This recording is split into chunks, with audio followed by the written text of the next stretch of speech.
Today I thought it would be fun to make a game collection video, just where my stuff is at in 2024. Then maybe in the future, like every year or so, I'll do another one of these if anything changes. And yeah, I just wanted to go over my setup. So yeah, this is kind of my retro setup here. I have that CRT in the middle that my wife's grandma gave to me. So thank you for that. That is super awesome, and I use it all the time. And it also plays VHS and DVD movies, which is pretty sweet. Moving up here, I have those posters as well of, I don't know. My favorite Genesis game is Streets of Rage 2. My favorite movie is Batman 89. And then my uncle gave me that Majora's Mask poster. Over in this corner, I have my Virtual Boy on the top shelf. Seriously, this is one of my favorite things I have in my collection, just because it's kind of like an odd piece of Nintendo history. I think it's really cool, though. I actually really do like the Virtual Boy. It's got some cool games on there, especially Wario Land, which is kind of a must-have for that console.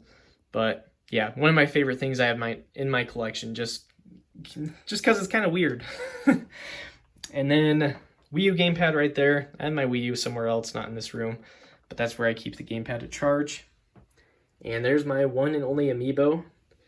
Star Fox is one of my favorite Nintendo series, so had to get a Fox amiibo.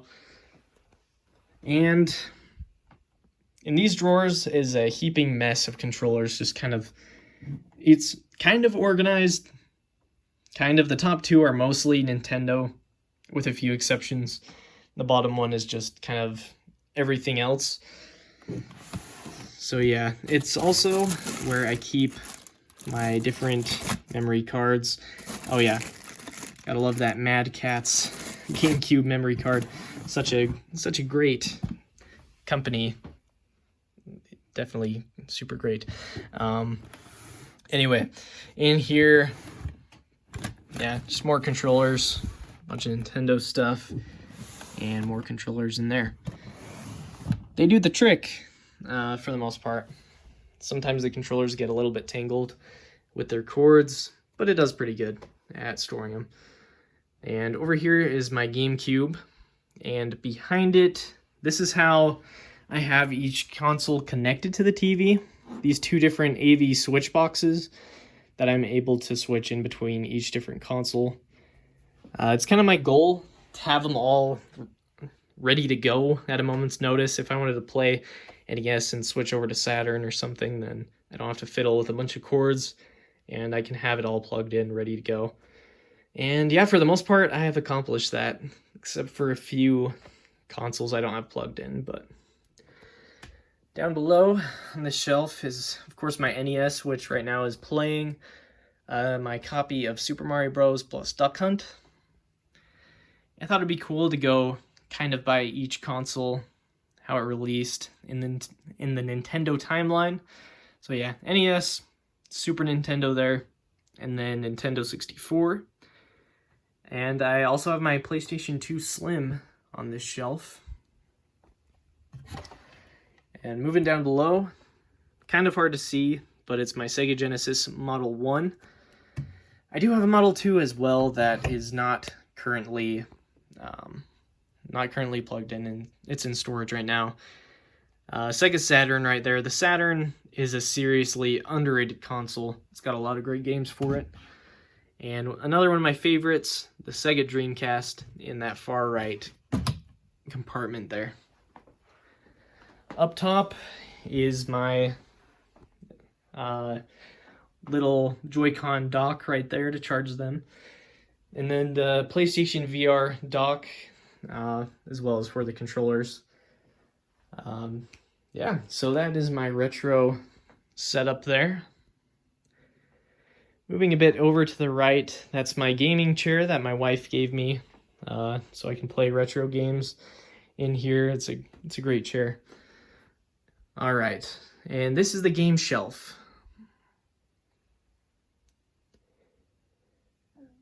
So I'm going to go over each one of these individually. It's going to take a couple hours or so. I'm just kidding. I'm not going to do that. Over here in this corner is my small Saturn collection. Yeah, this is cool. This is like a pack-in, it was a pack-in with the Saturn, and it had 3 games there. Virtua Cop 2, Sonic 3D Blast, and Fighters Mega Mix is one of my favorite fighting games. I bought it loose disc only, so I made that custom case for it. Sega Dreamcast collection there. It's one I'm kind of working on growing right now. Half-Life right here is a unique one, this custom copy of Half-Life, as it never officially released. It was super close to releasing, they just never did for some reason, so I've always wanted to play Half-Life, and I thought Dreamcast would be a unique, just kind of cool way to play that for the first time. And these are in custom cases that you can get off of customgamecases.com. They're pretty high quality and do the trick. Yeah, I've kind of stopped getting them though. I do have a bunch of loose cartridge games that I would like to get cases for them in the future, just with the space that I had. I would definitely prefer to also have my games vertical like this so I can just grab them off the shelf as opposed to having to kind of lift them and pull out each game.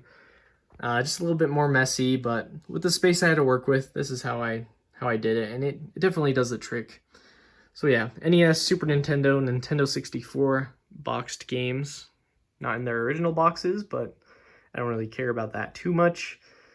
And yeah, GameCube collection right here. Even some Japanese GameCube games. I picked this up. I picked up a Japanese GameCube really for this game here. In the US, it's like $300, which I'm not gonna be able to justify a $300 GameCube game. That's just ridiculous. And then I also got Pokemon XD Gale of Darkness. That one's also kind of pricey. It's like $180, I think. And then Doshin the Giant there, which I knew the character from Melee, that trophy, but thanks to Nintendo Life, they got me kind of interested in the game in that video they made. So check that out. It's kind of, I did beat the game actually. It's a weird game, but it's kind of relaxing, and I don't know, I kind of enjoyed it actually. Down below is my Wii U and Wii collection. Yeah, the Wii is one of my wife's favorite consoles. So we have a lot of games that she had growing up.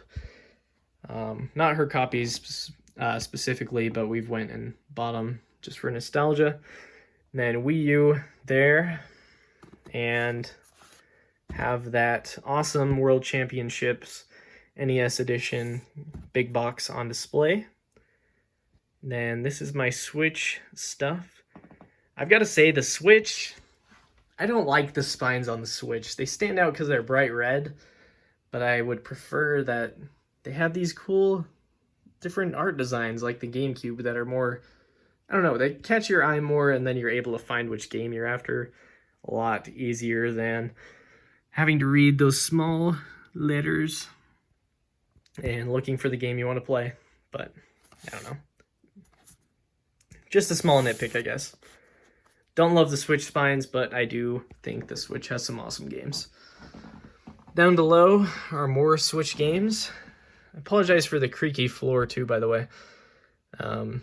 Yeah, so rest of my Switch library there, and my small collection of PlayStation 1.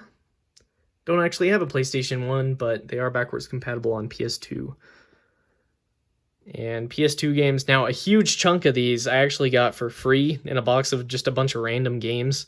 So stuff like NCAA Football 08, I probably wouldn't go out of my way to pick up, but you know, it was in that box of a bunch of free games that I got. So and then some PS4 stuff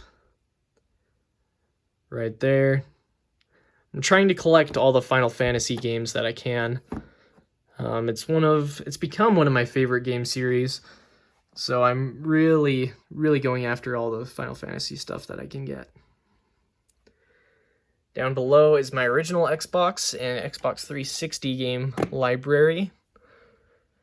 A couple steelbooks there, Halo 2 and Doom 3 steelbooks, as well as a Halo 4 steelbook there. And a lot of these games, like huge chunk of them, are from my childhood. I grew up playing 360s, so there's a lot of Lego games that I grew up playing, as well as stuff like Fantastic Four: Rise of the Silver Surfer that I got as a kid. But yeah, then Xbox One, Series X stuff. Yakuza Like a Dragon steelbook right there. This I picked up pretty recently. I always try to get steelbooks when I can. I don't know. I like steelbooks quite a bit. Okay, and down below, more Xbox One Series X stuff. And more custom game cases right there. For Game Boy, Game Boy Color, Game Boy Advance, and all my Virtual Boy games. I bought cases for them as well. And my DS collection there, and 3DS collection. Lots of 3DS stuff, another console I grew up playing. My small PSP collection, a couple Game Gear games, and Atari 2600 stuff. One game to point out here is Halo 2600. I've got it upside down. This is really cool. Some guy that worked on the Halo games wanted to program for Atari 2600 and got the go-ahead to actually make a Halo game for it, which is pretty cool. Okay, and over in these bins, I have some loose cartridge stuff, a bunch of NES, some Game Boy games in there as well. And in these drawers, some Super Nintendo, NES, Genesis games. I guess I'll show those off a little bit more. As well as some power cords, more Game Boy stuff, a couple Game Gear games. Here, Nintendo 64 stuff.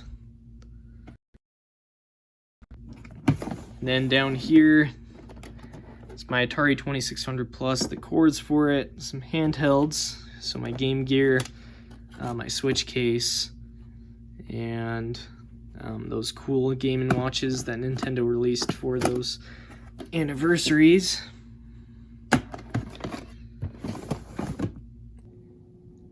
And then out in the family room connected to our 4K TV, I have all my HDMI consoles, with the exception of the original Xbox down there.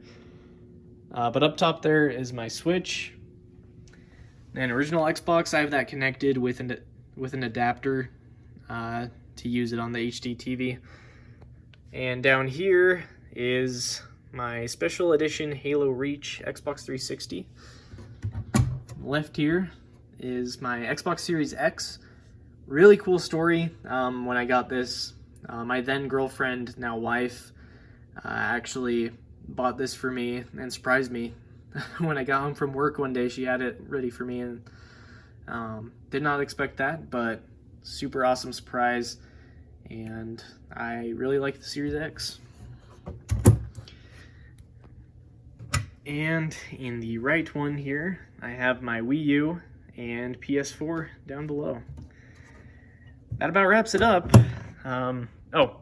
PlayStation VR box.